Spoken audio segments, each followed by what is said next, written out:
तो हम स्टार्ट करते हैं। सबसे पहले यूरोपियन का आगमन कैसे हुआ भारत में। यूरोपियन थी बेसिकली जो वो व्यापारी के रूप में आए थे, बिजनेसमैन के रूप में। उनका जो काम था यहाँ पे बिजनेस के थ्रू, ट्रेड के थ्रू अब प्रॉफिट कमाना था। और वो जो आए थे सबसे पहले उनके राजाओं के द्वारा उनको प्रमोट किया गया था, उनके किंग थे उनके द्वारा उनको भेजा गया था।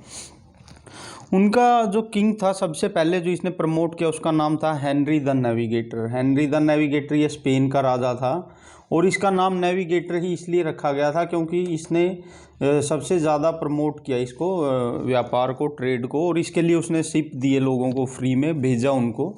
और तो इसने जो भेजा था कोलंबस को, हेनरी द नेविगेटर ने ही भेजा था। और कोलंबस भारत आना चाहता था लेकिन वो गलती से रास्ता भटक गया। उस टाइम पे टेक्नोलॉजी इतनी नहीं थी और ये सब नहीं था जितना अभी है। तो वो कोलंबस भारत की जगह पे अमेरिका चला गया, यूएस से चला गया अमेरिका, जिसको आज कहते हैं। अमेरिका की खोज इसलिए कोलंबस के नाम पे ही आती है, कोलंबस ने अमेरिका की खोज की थी। फिर भारत आने के लिए जो ट्राई किया इसके बाद बार्थोलोमेओ डियाज ने किया। और वो बार्थोलोमेओ डियाज वो आते आते साउथ अफ्रीका के नीचे एक स्थान है जिसका नाम है केप ऑफ गुड होप, तो वहीं तक पहुंच गया और वहां से वापस अपनी कंट्री चला गया।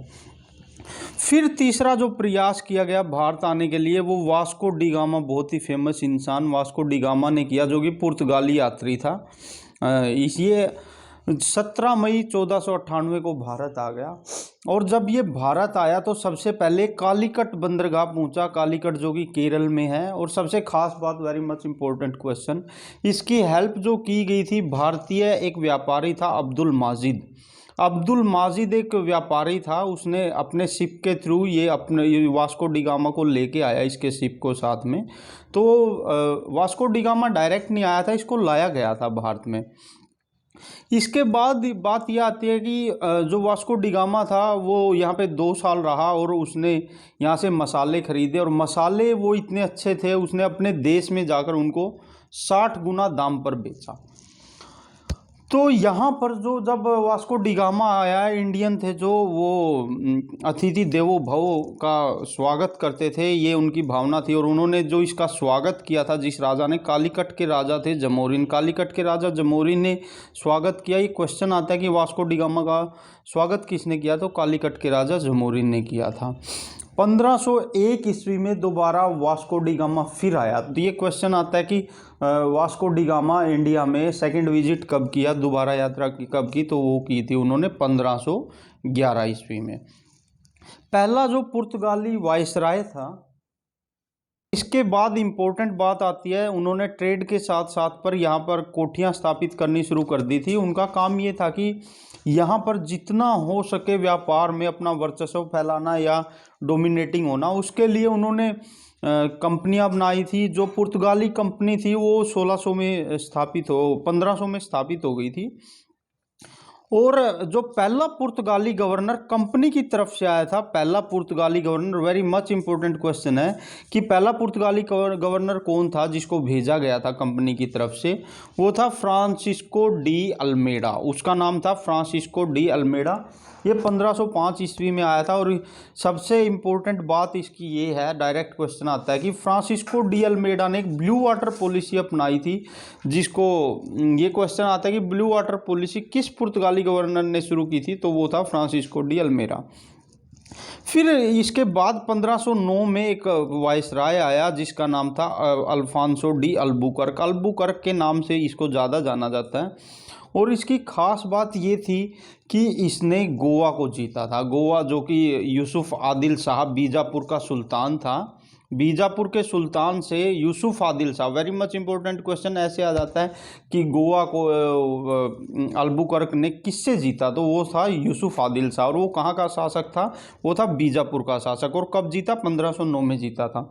अल्बुकर्क ने एक और काम किया, यहाँ पर पुर्तगालियों को स्ट्रॉन्ग बनाने के लिए उसने प्रमोट किया पुर्तगीज़ को कि आप यहाँ पर भारतीय महिलाओं से शादी करो और यहाँ पर अपने बच्चे पैदा करो और अपनी तादाद बढ़ाओ, अपनी जनसंख्या, अपनी पॉपुलेशन बढ़ाओ। तो इस करके ये जो पॉलिसी थी भारतीय महिलाओं से शादी को बढ़ावा देने की, ये पुर्तगीज़ की जो पॉलिसी थी अल्फांसो डी अल्बुकर्क ने शुरू की थी। वेरी मच इम्पोर्टेंट क्वेश्चन है। और फिर इसके बाद जो आता है, इसने इसके समय में 1512 में पहली व्यापारिक कोठी शुरू की गई थी, पुर्तगालियों की स्थापित की थी, जो वो 1512 में कोचीन में इन्होंने स्थापित की थी। यहाँ तक इसका रोल बड़ा इंपॉर्टेंट है। जो गोवा, जो कि जहाँ पर आप चिल मारने जाते हैं वो जगह, वो जीती थी, जो अल्बुकर्क ने ही जीती थी। इसके बाद 1528 के आसपास नीनो डी कुन्हा एक नया गवर्नर आया पुर्तगाली। इसका भी इतिहास में बड़ा योगदान है। इसका खास योगदान ये है, गोवा को जीता था अल्बुकर्क ने, पर इसको पुर्तगाली साम्राज्य की या पुर्तगाली भारतीय साम्राज्य की राजधानी बनाया था नीनो डी कुन्हा ने। और ये जो इसने बनाया था, इसको 1530 में बनाया था इसने। इसके साथ साथ इसने मद्रास में सेंट टोमे और हुगली में एक कोठी स्थापित करी पुर्तगालियों की। इसने पुर्तगालियों बिजनेस को बढ़ाया। हुगली बंगाल में इसने अपनी कोठी स्थापित की और सेंट टोमे मद्रास में इसने अपनी कोठी स्थापित की। एक और ख़ास इम्पोर्टेंट बात है, दमन, दीव और बसीन को जो जीता था, दमन, दीव और बसीन, इन सब को भी जीता था नीनो डी कुन्हा ने, और गुजरात के एक शासक से जीता था जिसका नाम था बहादुर शाह। तो ये भी बड़ा इंपॉर्टेंट क्वेश्चन है कि गोवा दमन दीव से रिलेटेड गोवा को किसने राजधानी बनाया, तो नीनो डी कुन्हा ने। और दमन दीव और बसीन को किसने जीता, नीनो डी कुन्हा ने। किससे जीता, गुजरात के बहादुर शाह से। अच्छा, एक बड़ी इंपॉर्टेंट क्वेश्चन है, एसएससी यूपीएससी हर पेपर में पूछा जा चुका है। तंबाकू को इंडिया में कौन लेके आया? तंबाकू को इंडिया में लेके आए थे पुर्तगीज थे, जो पुर्तगाली थे, वो तंबाकू लेकर आए थे इंडिया में।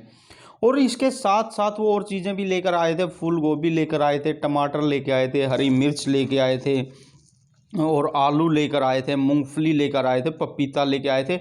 और वेरी मच इम्पोर्टेंट क्वेश्चन, आजकल सब फसादों की जड़, सब लड़ाई की जड़, प्रिंटिंग प्रेस की स्थापना भी जो शुरू की थी वो पुर्तगालियों ने ही शुरू की थी। और ये कट्टर कैथोलिक धर्म को मानते थे, ईसाइयों में कैथोलिक ब्रांच है जो उसको ये मानते थे, और इन्होंने मुसलमानों को दबाया था, मुसलमानों को एक्सप्लॉइट किया था पुर्तगालियों ने। एक और बात है, जो चर्च की गोथिक शैली है, चर्च की गोथिक शैली भी पुर्तगालियों ने ही शुरू की है। चर्च एक शैली में बनते हैं, एक जो इनकी एक कला होती है उसका नाम है गोथिक शैली, बहुत इंपॉर्टेंट है। और वो जो बनते हैं वो इस शैली को लेकर आए थे इंडिया में, गोथिक शैली को पुर्तगाली लेकर आए थे। और एक इंपॉर्टेंट क्वेश्चन, पुर्तगाली भारत में सबसे पहले ही आए थे और सबसे बाद में भी यही गए थे।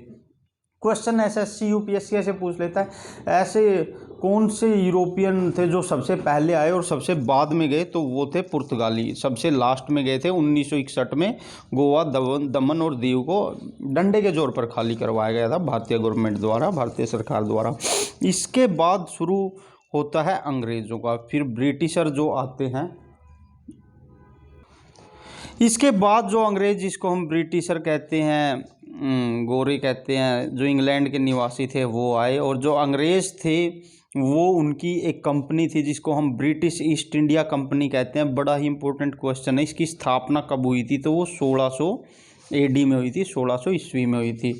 और ख़ास बात ये है कि जो सबसे पहला ब्रिटिश राज की तरफ से जो अंग्रेज़ आया था वो कैप्टन विलियम हॉकिंस आया था।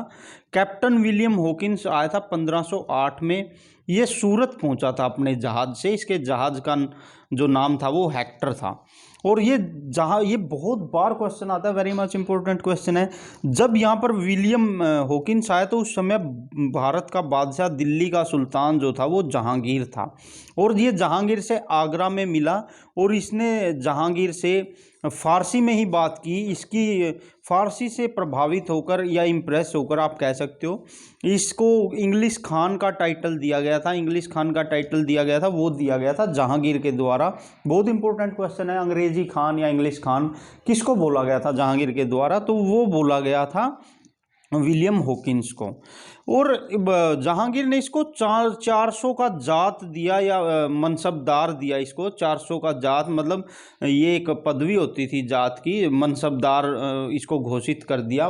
मनसब देते थे, टेरिटरी देते थे, भूमि देते थे, लैंड देते थे। ये मनसबदारी जो कि अकबर ने शुरू की थी, ये एक ओहदा होता था। और इसके अंदर जो 400 का जात का मतलब था कि ये इसकी औकात है या ये इसका ओहदा है, और मनसबदारी से इसको कनेक्ट कर दिया था। मतलब इसका थोड़ा मान सम्मान किया गया था। लेकिन इसको व्यापार की अनुमति सूरत में नहीं दी गई थी। इसने ट्राई की कि इसको सूरत में व्यापार की अनुमति मिले, पर इसको वो मना कर दी गई थी। फिर अंग्रेज़ों की जो पहली इन्होंने कोठी स्थापित की, व्यापारिक कोठी, जहाँ से ये अपना बिजनेस संभालते थे। Very much important question. 1611 में अंग्रेज़ों ने अपनी पहली व्यापारिक कोठी स्थापित की इंडिया में। वो शुरू की थी मसूलीपट्टनम में। इतनी बार क्वेश्चन आ चुका है, अंग्रेज़ों ने अपनी पहली व्यापारिक कोठी स्थापित कहाँ की, तो वो मसूलीपट्टनम में की थी। बहुत से लोग सूरत लगा देते हैं, हुगली लगा देते हैं, क्योंकि इस साइड उनका व्यापार ज़्यादा था। वैसे तो ऑल इंडिया में था, लेकिन सूरत में, हुगली में, मद्रास में, यहाँ पे ज़्यादा जड़ें थी उनकी। लेकिन जो उनकी पहली कोठी थी वो मसूलीपट्टनम में थी। Very much important. और जो पहला जहाज आया था, अंग्रेजी जहाज, ये भी क्वेश्चन आ जाता है कि पहला अंग्रेजी जहाज भारत में कौन सा आया था, तो वो रेड ड्रैगन आया था, उसका नाम रेड ड्रैगन था। और जो पहला अंग्रेजी यात्री आया था भारत में, विजिटर, वो आया था जॉन मिल्डेन हॉल, और वो 1497 में आया था। और उस समय पे जो किंग था वो अकबर था। ऐसे भी क्वेश्चन आ जाता है। जॉन मिल्डेन हॉल जो कि पहला भारतीय यात्री था, वो जब भारत आया तो उस समय कौन सा सुल्तान भारत पर राज करता था, वो था अकबर, और वो 1497 में आया था। और 1613 में फिर जहांगीर ने एक फरमान जारी किया। अंग्रेज़ों की जो लिबरल पॉलिसी थी व्यापार करने की, इनके बिहेव को देखकर, तो उन्होंने जो फरमान जारी किया, तो उसके बाद फिर इनको सूरत में कोठी स्थापित करने दी गई। ये क्वेश्चन आता है कि सूरत में अंग्रेज़ों ने कोठी कब स्थापित की, तो वो 1613 में की, क्योंकि सूरत उस समय पे ट्रेड के वे में या व्यापार के ज़रिए से देखें तो बहुत ज़्यादा डेवलप था। इसी करके पहला जो फरमान दिया गया सूरत में बिजनेस करने का, वो दिया गया था जहांगीर के द्वारा 1613 में। और इसका जो दिया गया था ये थॉमस एल्डवर्थ को दिया गया था, ना कि विलियम हॉकिंस को। इसके बाद 1615 में एक जो 1615 में सम्राट जेम्स प्रथम, जो कि इंग्लैंड का राजा था, इंग्लैंड के राजा की तरफ से ऑफिशियली एक लेटर दिया गया सम्राट जेम्स प्रथम की तरफ से, जय जेम्स फर्स्ट की तरफ से, और अपने राजदूत को भेजा गया। देखिए ये पहली बार हो रहा है, राजदूत अगर आता है तो आंसर आएगा सर टॉमस रो। तो ऑफिशियली अगर किसी राजदूत को भेजा गया फर्स्ट टाइम, तो वो सम्राट जेम्स प्रथम ने भेजा और सर टॉमस रो को भेजा। वेरी मच इंपॉर्टेंट क्वेश्चन है। और उन्होंने अपना लेटर भेजा, लेटर दिया सम्राट जेम्स प्रथम ने सर टॉमस रो को, और उस पर बाकायदा मोहर लगाई गई थी। और इस लेटर को जहांगीर को दिया गया, और जहांगीर ने इस लेटर को स्वीकार कर लिया गया, और कुछ व्यापारिक छूट दी गई सर टॉमस रो को। और सर टॉमस रो 1619 तक जहांगीर के दरबार में रहे। उन्होंने काफ़ी व्यापारिक छूटें भी ली। और जो ये सर टॉमस रो था, एक बड़ी फनी बात है, ये ड्रिंकिंग हैबिट में इसका साथ देता था जहांगीर का के साथ, तो ये दोनों मिलकर पैग लगाते थे, आप ये कह सकते हैं। फिर 1632 में गोलकुंडा के जो सुल्तान थे, उन्होंने गोल्डन फरमान दिया, और 500 पैगोडा 500 पैगोडा यानी कि जो उनकी मुद्रा थी पैगोडा, उनके बदले फ्री ट्रेड, मुक्त व्यापार, खुले में व्यापार करो पूरे गोलकुंडा में। और ये जो ट्रेड का फरमान जारी किया गया था, ये किया गया था 1632 ईस्वी में। बड़ा ही इंपॉर्टेंट क्वेश्चन है। फिर क्या होता है कि 1639 ईस्वी में फ्रांसिस डे नामक एक अंग्रेजी कप्तान होता है, और ये फ्रांसिस डे मद्रास को पट्टे पर लेता है, और यहाँ पर मद्रास में व्यापारिक कोठी बनाता है, और एक किला बनाता है। बहुत ही इंपॉर्टेंट किला है फोर्ट सेंट जॉर्ज। अगर ये क्वेश्चन आ जाए फोर्ट सेंट जॉर्ज कहाँ पर बनाया गया था, तो वो बनाया गया था मद्रास में। और किसके द्वारा बनाया गया, फ्रांसिस डे द्वारा बनाया गया। और अगर ये क्वेश्चन आ जाता है कि मद्रास की स्थापना किसने की, तो वो भी फ्रांसिस डे ने ही की थी। वेरी मच इंपॉर्टेंट क्वेश्चन है। और साथ में इसने जो ये लिया था, मद्रास को पट्टे पर लिया था, ये चंद्रगिरी के राजा से लिया गया था। ऐसे भी ऑप्शन में दे देंगे किस राजा से लिया गया था, चंद्रगिरी के राजा से, मसूलीपट्टनम के राजा से, केरल के या फिर कहाँ किस राजा से, तो चंद्रगिरी के राजा से लिया गया था मद्रास को पट्टे पर। इसके बाद फिर क्या होता है, 1661 ईस्वी में ब्रिटेन का एक राजा होता है Charles second. Charles second Britain के राजा की जो शादी होती है वो फ्रांस की रानी कैथरीन ऑफ ब्रगेंजा से हो जाती है, और उसको चार्ल्स सेकंड को दहेज में मिलता है मुंबई टापू मिलता है। और ये मुंबई टापू 1668 में चार्ल्स सेकंड दे देता है किराए पर ईस्ट इंडिया कंपनी को। और देखिए वो मुंबई जो आज पूरी दुनिया में जाना जाता है, पूरी इंडिया में जिसका अपना एक स्थान है, वो सिर्फ 10 पौंड के लिए 10 पौंड के किराए पर दिया गया था, 10 पौंड के बदले किराए पर दिया गया था ईस्ट इंडिया कंपनी को।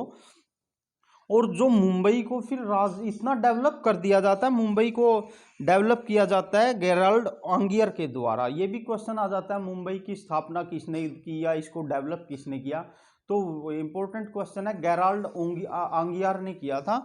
और जो ये गेराल्ड आंगियार ने इसको इतना डेवलप कर दिया कि 1687 में ईस्ट इंडिया कंपनी सूरत से हटाकर मुंबई को ही अपना बेस बना लेती है, अपनी भारतीय व्यापारिक राजधानी बना लेती है। फिर क्या होता है कि अब बंगाल पर आ जाते हैं। बंगाल में ईस्ट इंडिया कंपनी में ने जो पहली कोठी स्थापित की थी शाह सूजा के समय स्थापित की थी 1651 में। और जो उन्होंने इसको व्यापारिक छूट दी थी शाह सूजा ने अंग्रेजों को, उसको बोला जाता था निशान। ये वेरी मच इंपोर्टेंट क्वेश्चन है। बंगाल ही इनका ऐसा हब बना जहां से इन्होंने पूरे इंडिया की इकोनॉमी पे कब्जा जमाया या पूरे इंडिया के व्यापार पे कब्जा जमाया। इनकी रीढ़ जो बनी व्यापार की वो बंगाल ही बनी थी। तो बंगाल को सबसे पहले जो दिया गया था व्यापारिक हक जो दिया गया था, व्यापारिक छूट दी गई थी अंग्रेजों को, वो शाह सूजा के द्वारा 1651 में दी गई थी। और उस छूट को बोला जाता था निशान बोला जाता था। और इसी के साथ ही बंगाल में जो आज शहर कलकत्ता है, इस शहर की स्थापना अगर क्वेश्चन आ जाता है तो किसने की थी, क्योंकि बहुत इंपॉर्टेंट सिटी और इंपॉर्टेंट क्वेश्चन बन जाता है।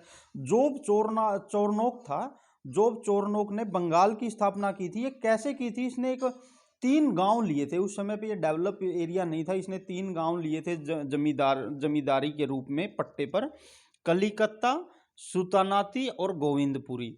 कलिकत्ता का मतलब था कालिकाता, कालिकाता मतलब कालिका माता का स्थान, कालिकाता, गोविंदपुरी और सुतानाती को इसने पट्टे पर लेकर एक डेवलप सिटी के रूप में बसाया।